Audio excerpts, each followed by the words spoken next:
Hello दोस्तों, आज हम करने जा रहे हैं थर्मोडायनेमिक रिवीजन पार्ट 2 और इसमें हम कवर करेंगे वर्क। जैसा लिख रखा है हीट, इंटरनल एनर्जी और फर्स्ट लॉ ऑफ थर्मोडायनेमिक्स, ये देखिए लिखा हुआ है। और इधर हीट कैपेसिटी और एंथैल्पी ऑफ सिस्टम। तो पिछले लेक्चर में हमने कुछ डेफिनेशंस और कुछ टर्मिनोलॉजी की बात की थी। आज हम बात करेंगे वर्क। तो सबसे पहले डिफाइन करते हैं कि वर्क होता क्या है। किसी भी एक्सटर्नल या इंटरनल फोर्स से किसी चीज़ को डिस्प्लेस करना एक लिमिटेड डिस्प्लेसमेंट तक, तो उसे वर्क कहते हैं। जैसे फॉर एग्ज़ाम्पल अगर हम केमिस्ट्री में बात करें तो केमिस्ट्री में वर्क का मतलब होता है कि एक मीडिएटर क्वांटिटी है जो एनर्जी के लिए ट्रांसफ़र करने के लिए ज़रूरत होती है। Work is required as energy transfer to और from system reference to surrounding. मतलब ये सिस्टम या सराउंडिंग के रेफरेंस में एक दूसरे को हीट ट्रांसफ़र कर सकते हैं। ठीक है, तो सबसे पहले इसका डेफिनेशन ही जानते हैं। Work is required as energy transfer to or from system with reference to surrounding।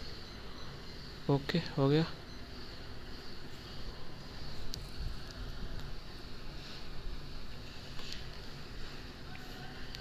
ये वर्क हो गया।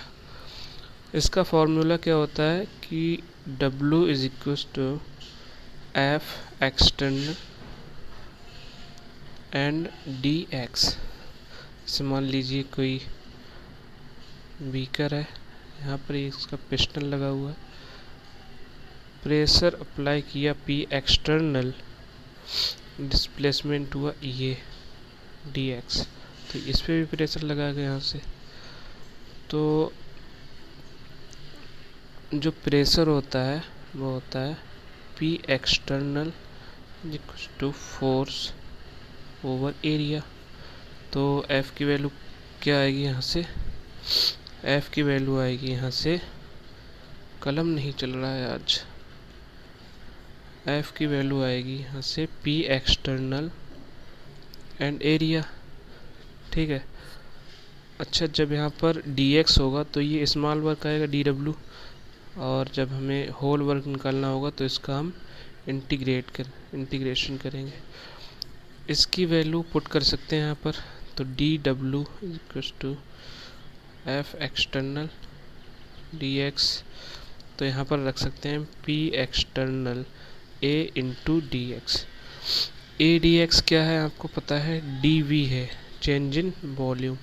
तो जो dw का फार्मूला होगा, w इंटीग्रेट करेंगे तो P एक्सटर्नल और d डेल्टा भी लिख सकते हैं पर चेंज इन वॉल्यूम। चूँकि ये प्रेशर जो है यहाँ पर देखिए जनरेट हो रहा है अपोजिट डायरेक्शन, तो यहाँ पर निगेटिव साइन लगाते हैं। ठीक है, निगेटिव साइन लगाएंगे यहाँ पर, क्योंकि यहाँ पर प्रेशर जो है यहाँ पर अपोजिट डायरेक्शन में डिस्प्लेसमेंट के जनरेट हो रहा है। लेकिन ये जो फार्मूला है नेगेटिव साइन डिनोट करता है कि अपोजिट डायरेक्शन में डिस्प्लेसमेंट हुआ है। ठीक है, अब बात करते हैं हीट की। हीट क्या है? Heat is just like work. Heat भी एनर्जी फ्लो को बताता है, energy flow across the boundary of a system during changes temperature difference। कहने का मतलब ये है, पहले लिखते हैं फिर बताते हैं। यहाँ पर लिखेंगे energy flow across the boundary a system during change its state virtue of temperature difference. Video थोड़ा सा लंबा हो सकता है बट जल्दी कोशिश करेंगे ख़त्म हो जाए। ब्लैक पेन लेते हैं ये। अब देखिए जैसे ये मानते हैं हम बीकर है यहाँ पर, ठीक है, कुछ मटेरियल होगा, इसका कुछ टेम्परेचर होगा T1, ये सराउंडिंग का टेम्परेचर है मान लो T2। अगर हम सपोज करें कि T1 ज़्यादा है T2 से तो डेफिनेटली जो हीट का फ्लो होना है वो यहाँ से होना है। मान लीजिए Q हीट का फ्लो हो गया तो इसके पास तो कमी आ जाएगी, तो इसका जो नेट हीट आएगा इस टाइम, नेट हीट आएगा सिस्टम का, ये सिस्टम है ना, तो वो निगेटिव में आएगा, minus heat minus Q minus, और जो सराउंडिंग का है वो क्योंकि उसे मिला है तो वो होगा पॉजिटिव Q। अगर ये सिचुएशन अपोजिट कर दी जाए तो मान लीजिए अगर T1 बड़ा हो जाता है तो सराउंडिंग से एनर्जी आ जाती है, हीट आ जाती है, तो वो फिर पॉजिटिव हो जाएगा। ठीक है, मैं लिख नहीं रहा, ऐसे बता रहा हूँ। अब बात करेंगे हम नेक्स्ट, वर्क कंप्लीट हुआ हमारा, हीट कंप्लीट हुआ। अब बात कर रहे हैं हम इंटरनल एनर्जी। इंटरनल एनर्जी क्या होती है? इंटरनल एनर्जी हम कह सकते हैं कि जो एनर्जी है किसी भी सिस्टम के पास, उन सभी का सम कर दें तो वो इंटरनल एनर्जी के बराबर हो जाता है। यही थर्मोडायनेमिक्स में यूज होगा थोड़ा सा इसका एप्लीकेशन। तो हम कह सकते हैं सम ऑफ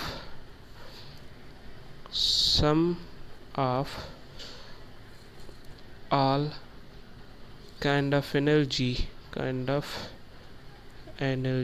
ये नया पेन है ना इस वजह से ऐसा चल रहा है, energy in system.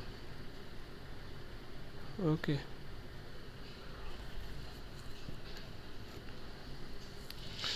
Some of all kind of energy in system, इसे डिनोट करते हैं ई से भी और यू से भी करते हैं। ठीक है, लेकिन इसका जो हम बात कर रहे थे इंटरनल एनर्जी की, इंटरनल एनर्जी किसे कहते हैं? Sum of all kind of energy in system. E या यू से इसे डिनोट करते हैं।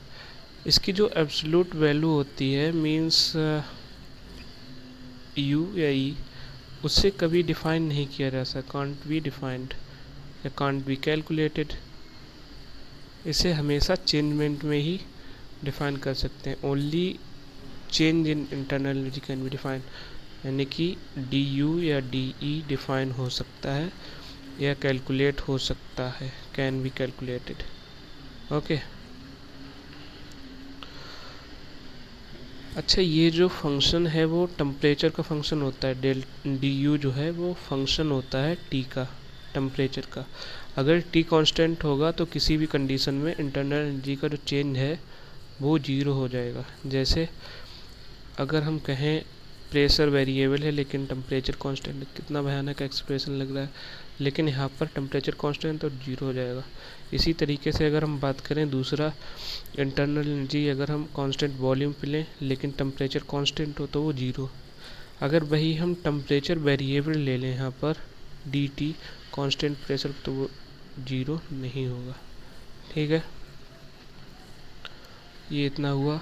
अच्छा, जो इंटरनल एनर्जी है वो एक स्टेट फंक्शन है। इंटरनल एनर्जी स्टेट फंक्शन है। ओके, और ये एक्सटेंसिव प्रॉपर्टी है। क्या है? एक्सटेंसिव। जितनी भी एनर्जी होती हैं सभी एक्सटेंसिव प्रॉपर्टी होती हैं, लेकिन अगर एनर्जी पर मोल हो, पर ग्राम हो, तो वो जो है इंटेंसिव बन जाती हैं। क्योंकि अगर हम बात करें एक्सटेंसिव ओवर एक्सटेंसिव तो वो होता है इंटेंसिव। ठीक है, याद रखना। बात करते हैं first law of thermodynamics. First law of thermodynamic कहता है कि एनर्जी कांट बी क्रिएटेड, ठीक है, कैन नाइदर, या फिर यहाँ पर कैन नाइदर लिख सकते हैं जो कि बेटर है, can neither be created nor be destroyed. Okay, it can only converted or transfer, only converted one form to another। Okay, अब जब हमने इंटरनल एनर्जी पढ़ाई थी, यहाँ पर देखो इंटरनल एनर्जी जब हमने पढ़ाई थी तो हमने बोला था ये सम है ऑल काइंड ऑफ एनर्जी का, तो यहाँ पर वही लिखेंगे। देखिए इंटरनल एनर्जी डेल्टा यू से डिनोट करते हैं, ठीक है। अब ये सभी एनर्जी के बराबर होगा, तो नॉर्मली जो एनर्जी प्रेजेंट होती है, एक तो हीट प्रेजेंट होती है और जो वर्क डन किया है सिस्टम ने किया है या सिस्टम पे किया है, तो वर्क डन ये भी एक हीट ही है, एनर्जी ही है। तो डेल्टा यू बराबर होता है क्यू प्लस डब्ल्यू। ये चेंज इन इंटरनल एनर्जी है, चेंज इन इंटरनल एनर्जी, और ये क्या है हीट, और ये वर्क। अब हमने पढ़ा है हीट का फॉर्मूला भी पढ़ा है और वर्क का फॉर्मूला भी पढ़ा है, ठीक है।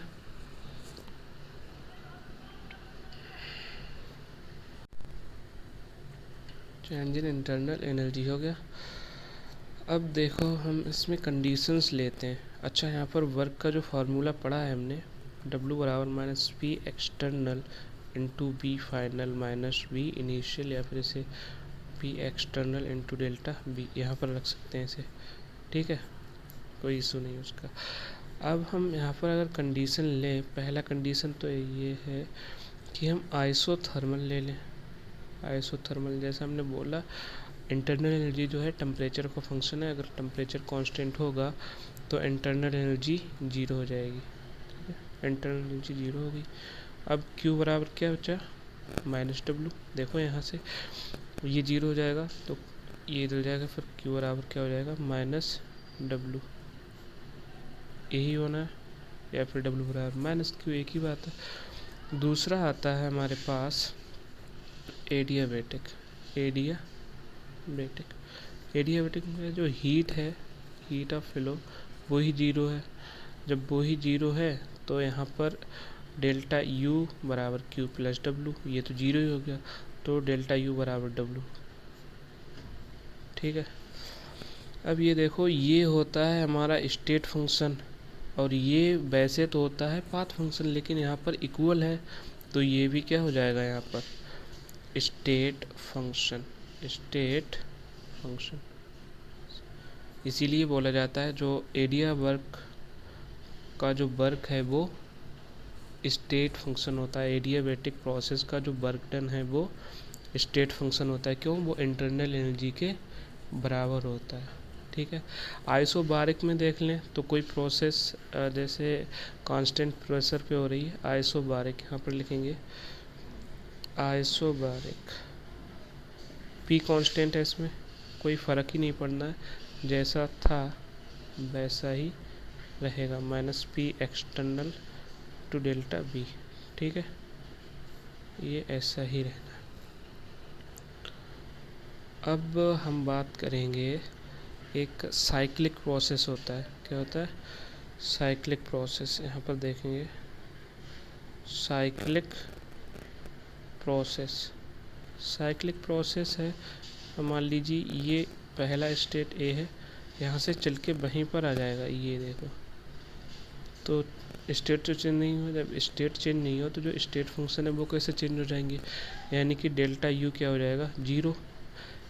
और हीट जो होती है, हीट कैपेसिटी और वर्क, वो पाथ फंक्शन होते हैं केवल, वर्क, हीट और हीट कैपेसिटी वो पाथ फंक्शन होते हैं, याद रखिए, पाथ फंक्शन होते हैं, बाकी सब स्टेट फंक्शन, एंट्रोपी हो गया, एंथैल्पी हो गया और इंटरनल एनर्जी हो गया, तो ये तो जीरो हो जाएगा। जब ये जीरो हो जाएगा तो आइसोथर्मल जैसी ही कंडीशन इसमें बन जानी है, यानी कि Q बराबर -W।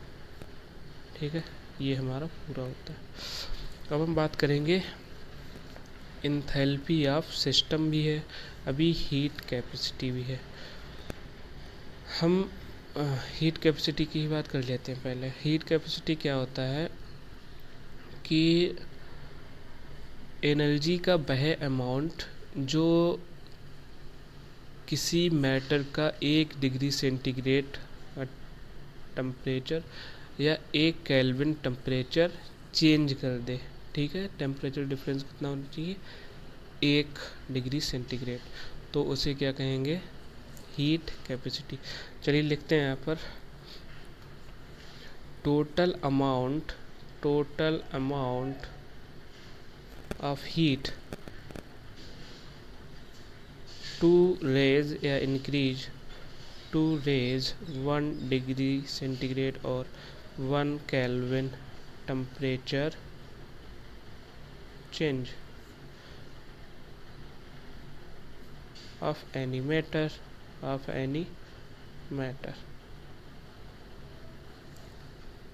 ठीक है। तो मान लीजिए dt करने में Q हीट लगेगी इसे, और जब हम 1 ग्राम का करेंगे या 1 डिग्री सेंटीग्रेड करें, दोनों तरीके से कर सकते हैं। मान लीजिए 1 डिग्री सेंटीग्रेड किया टेम्परेचर, तो ये तो बटे में जाएगा Q बटे dt, तो इसी को ही हम बोलेंगे हीट कैपेसिटी dt। ये क्या हो गया, हीट कैपेसिटी। ठीक है, अब स्पेसिफिक हीट कैपेसिटी क्या होती है, स्पेसिफिक हीट कैपेसिटी। अब देखिए ये जो था स्पेसिफिक हीट के लिए ऐसे, इसको एस क्या होता, ये m मास का था।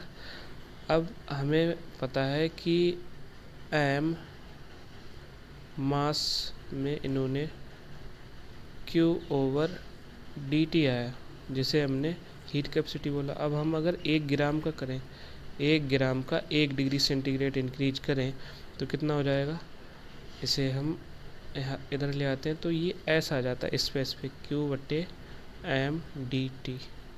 तो ये क्या होता है, स्पेसिफिक हीट कैपेसिटी। आज कलम थोड़ा सही नहीं चल रहा है। स्पेसिफिक हीट कैपेसिटी अच्छा, ये जो है एक्सटेंसिव है, ठीक है, एक्सटेंसिव ही है ना, क्योंकि टेम्परेचर इंटेंसिव है, ये एक्सटेंसिव है। लेकिन ये जो है स्पेसिफिक हीट कैपेसिटी, ये इंटेंसिव है। क्यों, क्योंकि हीट भी एक्सटेंसिव है और ये मास भी एक्सटेंसिव है, इसका डिवीजन हो रहा है, तो ये क्या हो जाएगा, इंटेंसिव प्रॉपर्टी, याद रखिएगा। अब आता है enthalpy of system, important topic है। एंथैल्पी ऑफ सिस्टम होता है कि कांस्टेंट प्रेशर पर जितना हीट एक्सचेंज होता है उसे हम ही एंथैल्पी ऑफ सिस्टम कहते हैं। ठीक है, लिखते हैं यहाँ पर heat exchange at constant pressure is known as enthalpy of system।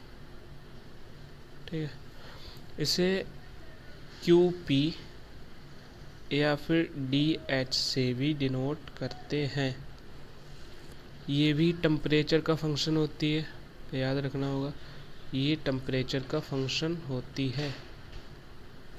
और दूसरी चीज़ ये स्टेट फंक्शन होती है, क्योंकि वर्क हीट कैपेसिटी को छोड़ के सभी क्या है, स्टेट फंक्शन। लेकिन ये एक्सटेंसिव प्रॉपर्टी है, एक्सटेंसिव।